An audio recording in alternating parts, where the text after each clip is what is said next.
I have people who message me, and sometimes I see posts of people say, hey, feel the fear and do it anyway. Do it scared. Let me share with you what the Bible actually says about that, okay? And so whenever you're reading the Bible, it's a good idea, because I know a lot of people use their phone. There are apps that have a concordance that is built into the Bible app, right? It's called the Blue Bible app. And then there are times where it's very good for you to actually look up those words that you're reading so that you can get a deeper understanding of what the context of that scripture is saying, okay? So in 2 Timothy chapter 1 and 7, okay, it says that God has not given us a spirit of fear, right? The word spirit there translate in the Greek to mean pneuma. It's spelled Pneuma, okay?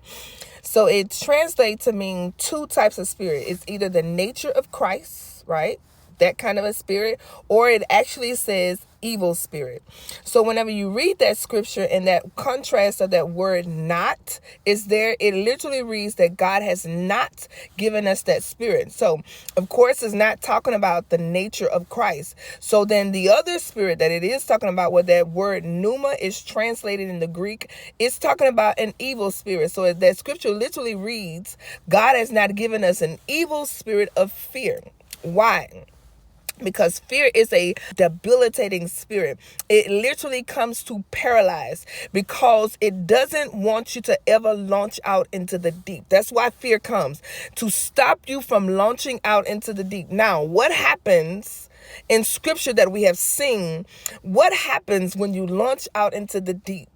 When you do that, you catch the greatest catch that you'll ever catch, because the disciples said to Jesus, he said, we've been out here all night. We've been toiling. We have casted our nets and we have yielded nothing. But when the instructions, I feel the presence of God. When the instructions of the Lord, when God gives you instructions, Jesus then gave them instructions. He said, go back.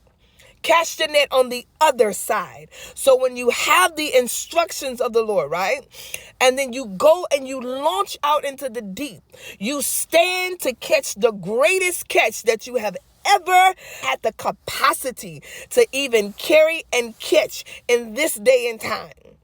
And that's why fear comes, to debilitate that, to stop that movement, because it's a spirit, it's an evil spirit that does not want you to catch the greatest catch. I'm telling you, if you ever have the instructions of the Lord, if you ever launch out into the deep, you stand to catch the greatest catch that you have ever caught with the instructions of the Father, and when fear is not stopping you. So it is not good, because the Bible said, I have not given you that. And so then you need to start to ask, okay, well then where did it come from? If the Bible telling me that this word is translated in the Greek to mean evil spirit, and God said, I have not given you that, then you need to begin to ask, how did I get this spirit? Where did this come from?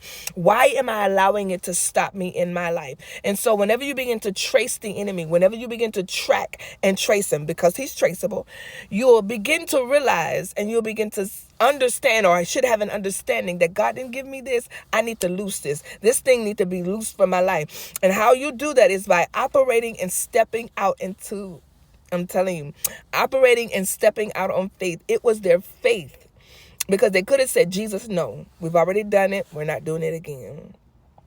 But they listened and they obeyed, and they stretched their faith to believe that I've already tried this thing and I have failed at it. We've been out here. I've done it for some time. I've been out here for some time, and we have failed at this thing. But it was according to their faith and obeying the instructions of the Father that they caught their greatest catch.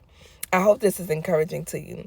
Trace the enemy. Find out how this fear entered into your life, and then begin to move and act out on faith, even if it has failed before, even if the enemy is trying to convince you that it will not work again this time.